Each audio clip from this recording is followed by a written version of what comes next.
கோழிக்கறி கட்ட மகனை ரொட்டி உருட்டுற கட்டையால் அடித்து கொலை செஞ்ச தாயை போலீஸார் தற்போது கைது செஞ்சிருக்கிறார். இது வந்துக்கிட்டு இந்தியாவில் மகாராஷ்டிரா மாநிலத்தில் இந்த சம்பவம் நேற்றிரவு நடந்திருக்குது. சம்பவத்தை விசாரித்த போது நடந்தது என்னென்னு சொன்னால், இந்த தாய் வந்துட்டு கணவனை விட்டு பிரிஞ்சிட்டாங்க.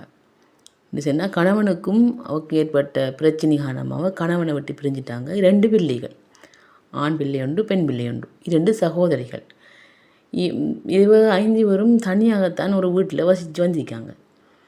சம்பவத்தன்று என்னென்னு சொன்னால், அந்த 7 வயது சிறுவன் என்ன செஞ்சுக்கிறான், உணவில் கோழிக்கறியை போடுங்கன்னு கேட்டுக்கிறான். அவருக்கு கோபம் அடைந்த தாய் என்ன செஞ்சிக்கா, பெற்ற பிள்ளைன்னு பார்க்காம பக்கத்தில் ரொட்டி உருட்டுற கட்டை இருந்துச்சு, அதை எடுத்து கடுமையாக தாக்கிரிக்கா. புள்ளோட உடம்பெல்லாம் பலத்த காயத்தில் இருந்த புள்ள அடுக்கி காயத்தில் இருந்த கடுமையான காய உடம்பெல்லாம் புள்ள மயங்கி விழுந்த இடத்தையே பரிதாபமாக உயிரும் பெய்த்து. இந்த சம்பவத்தை அக்கம் பக்கத்தில் இருந்தாக்கள் பார்த்துக்கிட்டு இருந்திருக்காங்க. பார்த்துக்கிட்டு இருந்தோடனே புள்ள மரணிச்சிட்டு அக்கம் பக்கத்தில் போலீஸாருக்கு வந்துட்டு உடனடியாக தகவலையும் தெரிவிச்சிட்டாங்க. சம்பவத்துக்கு போலீஸார் உடனடியாக வந்துட்டாங்க.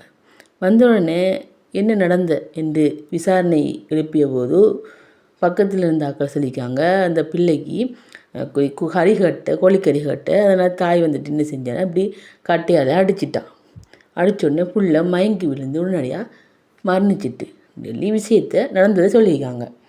இந்த சம்பவத்தில் தாயை உடனடியாக கைது செஞ்சிட்டாங்க. தாய் சாக்கின அந்த கட்டை, அதாவது ரொட்டி உருட்டுற கட்டையை வந்துட்டு ஆதாரமும் எடுத்திருக்காங்க. இதில் என்னென்னு சொன்னால், முக்கியமான விஷயம், இந்த சிறுமி, அதாவது இந்த 10 வயது சிறுமியும் 2 சகோதரர்களும் விசாரிக்க போனோடத்த அவங்களுக்கு பெரும் அதிர்ச்சியிலேயே அவங்க வாயும் பேச இயலாமல் நின்ற இடத்துலேருந்து அசைய இயலாமல் இருக்கிறாங்க. அந்த சம்பவத்தில் அடுத்தடியே அவங்கள வைத்தியசாலைக்கு கொண்டு போய் இந்த பெண்ணையும் கைது செய்துட்டு அடுத்து அந்த சிறுவனையும் பிரேத பரிசோதனைக்காக வைத்தியசாலைக்கு அழைத்து செல்லிக்காங்க. இதில் என்னென்று சொன்னால், இந்த சிறுமியும் அந்த சகோதரர்களும் என்ன நடந்தது என்று சொன்னால்தான் இந்த தாய்க்கு தகுந்த தண்டனை வழங்க வேண்டும் என்று காவல்துறை அதிகாரி விசாரணையில் தெரிவித்திருக்கிறார்.